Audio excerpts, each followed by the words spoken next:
সালাম আলাইকুম।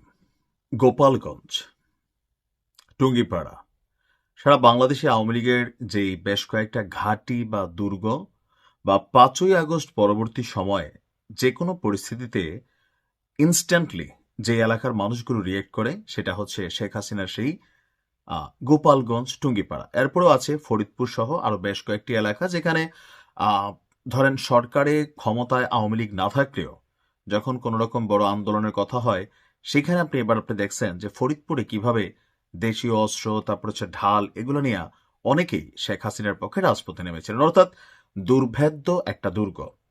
তো এই দুর্গে একবার এনসিপির নেতারা গিয়া কোনো রকমে যানটা হাতে নিয়ে আসছে আর্মি প্রোটেকশনে।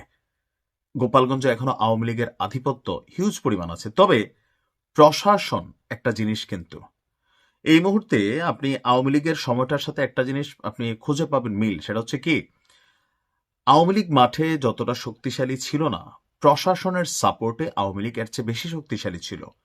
এখনো বাংলাদেশে এই সরকারের বা বিএনপি জামাতের যে শক্তিটা দেখা যাচ্ছে সেটার পেছনে একটা বড় শক্তি কিন্তু হচ্ছে প্রশাসন। কারণ সরাসরি একটা মানুষকে আপনি মারতে পারবেন না মব করে প্রতিদিন, একটা মামলা দিয়া যে কোনো একটা মামলার আসামি বানাইয়া পুলিশ তাকে তুলে নিয়ে যেতে পারে। পুলিশের বিরুদ্ধে আপনি হাত দিলে আপনার ক্রস ফায়ার করে দেওয়া হবে। এটা আওয়ামী লীগের সময় ছিল। এখনো অনেক জায়গায় এই প্রশাসনের শক্তিতে অনেকেই বলিয়ান, কিন্তু রাজনৈতিকভাবে মনস্তাত্ত্বিকভাবে আওয়ামী লীগ যে একটা কি বলা হয় যে ধরেন একটা আহ, জাতিগত তাদের একটা অস্তিত্ব তৈরি করছিল, সেই জায়গা থেকে এবার ভিন্ন রকম আরেকটা খেলা আমরা দেখতে পাচ্ছি। আর খেলাটা শুরু হচ্ছে বিভিন্ন জায়গার পরে এবার গোপালগঞ্জে আমি দেখতে পেলাম। বাংলাদেশ আওয়ামী লীগকে রাজনীতিতে ফিরে আসতে একটা লম্বা চূড়া সময় লাগবে। যারা ভাবছেন যে শেখ হাসিনা চলে আসবে ২-৪ সময়ের, ভাই আপনি দেখতে থাকেন, আমরাও জীবিত আছি, আসবে না, এখন সম্ভবই না। কারণ হচ্ছে কি একটা সরকার যখন রাজনৈতিক সরকার ক্ষমতায় বসবে, তো এই যে দেখেন ডক্টর ইউনূস ৪ দিন আগেও ভালো ছিলেন সবার কাছে, কিন্তু যেই তিনি চেয়ারে বসছেন তখন এখানে অনেক কিছু কানেক্ট হয়ে গেল। তো এই মুহূর্তে বিএনপিও অতীতের রাজনৈতিক দল হিসাবে তাদের অনেক ব্যর্থতা আছে। দীর্ঘদিন সরকারের বাহিরে ছিলেন, আবার সরকারে আসবেন, এখানে আনলিমিটেড ক্ষমতা আসবে, টাকা পয়সা আসবে, অনেক কিছুই কানেক্ট হয়ে যায়, তখন অনেক কিছু দিগ্ভ্রান্ত হয়ে যায়। আর বাংলাদেশের ইতিহাস বলে যতগুলো সুষ্ঠু নির্বাচন হয়েছে সেই সুষ্ঠু নির্বাচনগুলোতে ক্ষমতাসীন দল যত খারাপ মানে ভালো কাজই করুক, পরবর্তী সময় তাদেরকে জনগণ আর ক্ষমতা নিতে চায় না। তো আওয়ামী লীগ আমরা ধরতে পারি মিনিমাম ৩ টার্ম অথবা ২ টার্ম, যখনই ব্যাক করে এই সময়টা লাগবে। এখন এই যে লম্বা চূড়ার সময় দলীয় রাজনৈতিক কর্মকাণ্ড চালাই যাওয়া অথবা লোকালি অনেকে নিজেদের ব্যবসা বাণিজ্য, আওয়ামী লীগের সময় ছিল না, বিএনপি জামাতের অনেকে আওয়ামী লীগের সাথে সেট আপ দিয়ে চলছে, কেন? কোটি কোটি টাকা বিনিয়োগ করছে দেশে, তাদের ব্যবসা বাণিজ্যের একটা অস্তিত্বের বিষয় আছে, অনেকগুলো মানুষের রিজিক। সো সেই ক্ষেত্রে কিন্তু একটা অ্যাডভান্টেজ দিয়ে দিয়া তারা সেটেলমেন্টে ছিল। এখন এই সেটেলমেন্টটা যখন ৫ই আগস্ট পার হলো তখন আমরা দেখলাম যে আওয়ামী লীগের মধ্যে কারা কারা আসলে গুপ্ত ছিল। এখানে অনেক জায়গায় দেখছি যে আওয়ামী লীগ ছিল কিন্তু এখন তারা বিএনপিতে যোগদান করতেছে, আওয়ামী লীগ ছিল এরা জামাতের নেতা ছিল।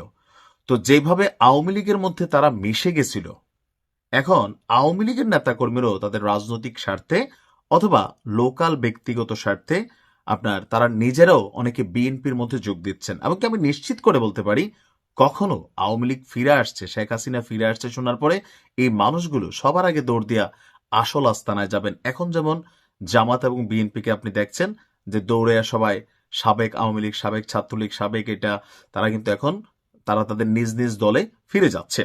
ঘটনার প্রেক্ষাপট হচ্ছে গোপালগঞ্জের কোটালীপাড়ায়। গোপালগঞ্জের কোটালীপাড়া উপজেলার রাধাগঞ্জ ইউনিয়নের ১ নম্বর ওয়ার্ডের যুবলীগের সাধারণ সম্পাদক মোহাম্মদ মুকুল খন্দকার তিনি পদত্যাগ করেছেন। আর পদত্যাগ করে কি করেছেন? যুব দলে যোগ দিয়েছেন। ডিসেম্বর মানে ১লা ডিসেম্বর রাতে উপজেলার ভাঙারহাট বাজারে বসে তিনি যুবলীগ থেকে পদত্যাগ করেন।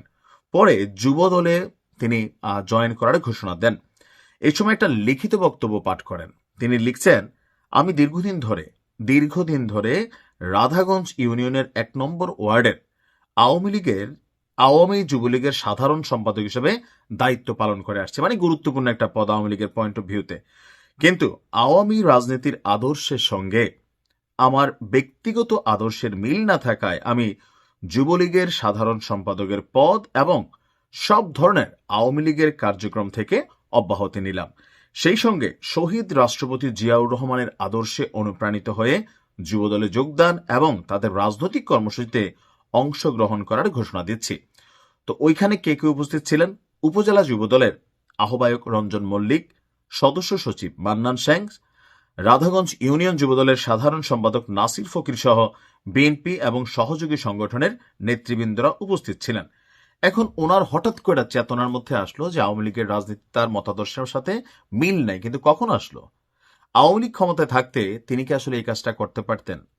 এখানে আমরা দুইটা পারসেপশন নিতে পারি। যেমন ধরেন, আওয়ামী লীগের রাজনীতি করতেন বা আওয়ামী লীগকে ভালোবাসতেন, কিন্তু আওয়ামী লীগের অনেক কিছুর সাথে একমত ছিল না। এই দেশে অসংখ্য মানুষ আছে, ছিল কিন্তু কিন্তু আপনি তখন কোনো কথা বললে আপনাকে একটা মামলা দিয়ে দিত আওয়ামী লীগ, অথবা আপনাকে একটা বিপদে ফেলে দিত। এটা হইতে পারে একটা পারসেপশন। আর আরেকটা হচ্ছে, না, তখন আমি যেই দল ক্ষমতায় আছে সেই দলের সুযোগ সুবিধা, এলাকায় বেটাই আমার চিনস, ধান্দাবাজি যা আছে সব করছি। এখন সরকার ক্ষমতায় নেই, আগামী 2-3টা আর আসবে না, এই সময়ের মধ্যে পিঠ বাঁচাইতে হবে, অথবা সময় বুঝে রং বদলানো, এইরকম মেন্টালিটির কিন্তু আরেকটা আছেন। আসলে তিনি কোনটা, সেটা একটু কোয়েশ্চেন মার্ক। গেল 2-3 দিন আগেও দেখলাম 200 জনের আওয়ামী লীগ নেতাকর্মী তারা বিএনপিতে যোগদান করছেন। বিএনপিও সামনে নির্বাচনকে মাথায় রেখে যে আহ, ভোটের যে বাক্সটা, এটাতে এনসিপিরও নজর, বিএনপিরও নজর, জামাতেরও নজর। আপনি যদি আজকের দিনে যতই বলেন এই দেশে আওয়ামী লীগ নাই, তারপরে আওয়ামী লীগের ভোটার এখন পর্যন্ত কিছু তাদের অথরাইজড ভোটার, তাদের পরিবার, এই সংখ্যাটা 20-30%, যারা এখনো যদি আওয়ামী লীগ নির্বাচনে আসে এই ভোটটা আওয়ামী লীগ পাওয়া যাবে। আপনি এদের মন মস্তিষ্কে কখনোই anti Awami League, anti Hasina, anti Bangabandhu যে কোনো রূপ রং দিয়ে আপনি তাদেরকে ম্যানুপুলেট করতে পারবেন না। বাংলাদেশের রাজনৈতিক দলগুলোর মধ্যে প্রধান যে 4টা রাজনৈতিক দল, এর মধ্যে আওয়ামী লীগ, বিএনপি, জামাত, যেইভাবেই রাখেন এদের অন্তরে সেই যে দলের প্রতি আনুগত্য, ব্লাডের মধ্যে দলের প্রতি আনুগত্য, এটা আপনি বের করতে পারবেন না। জেল, জুলুম, ভয়, গ্রেপ্তার, মামলা, হামলা এগুলো হয়েছে না, হয়েছে। জামাত কৌশল অবলম্বন করে আওয়ামী লীগের ছায়া তুলে গিয়েছিল, বাট তারা তাদের কার্যক্রম অন্যভাবে চালিয়েছে। অর্থাৎ যে শক্তিটা আছে সেই শক্তিটার সাথে কানেক্টেড হইয়া তারা তাদের এজেন্ডা বাস্তবায়ন করছে। সো এই টোটাল দৃশ্যপট দেখে আমার কাছে মাঝে মাঝে মনে হয় যে জামাত তখন যেই কাজটা করছে, বিএনপির কিছু কিছু জায়গায়, সব জায়গায় না, বিএনপির রাজপথে ছিল, জামাত বেশি করছে। তো একই স্টাইলে আওয়ামী লীগকে এরকম পরিকল্পনা করতে পারে না যে ঠিক আছে, মাঠে তো শক্তি দরকার, সময় বুঝা তোমরা টিমের মধ্যে ব্যাক করবা, অথবা সময় বুঝে তোমরা সাপোর্টিং এর জায়গাটা রাখবা। এটা কিন্তু অস্বাভাবিক কিছু না। এখন সব মিলিয়ে যার যার একটা রাজনৈতিক পরিকল্পনা আছে, সেই পরিকল্পনা বাস্তবায়নে আওয়ামী লীগ আওয়ামী লীগের মতো চলছে, বিএনপি বিএনপির মতন। আর যেহেতু সামনে নির্বাচন, সবারই টার্গেট আওয়ামী লীগের ভোট ব্যাংক। এবার এটাকে যার যার মতো করে জয় করার জন্য তারা তাদের কৌশল অ্যাপ্লাই করছেন। অপরদিকে আওয়ামী লীগও রাজনীতিতে কিভাবে ফিরে আসা যায়, ছলে বলে কৌশলে তারাও কিন্তু তাদের অবস্থান থেকে কাজ করে যাচ্ছেন।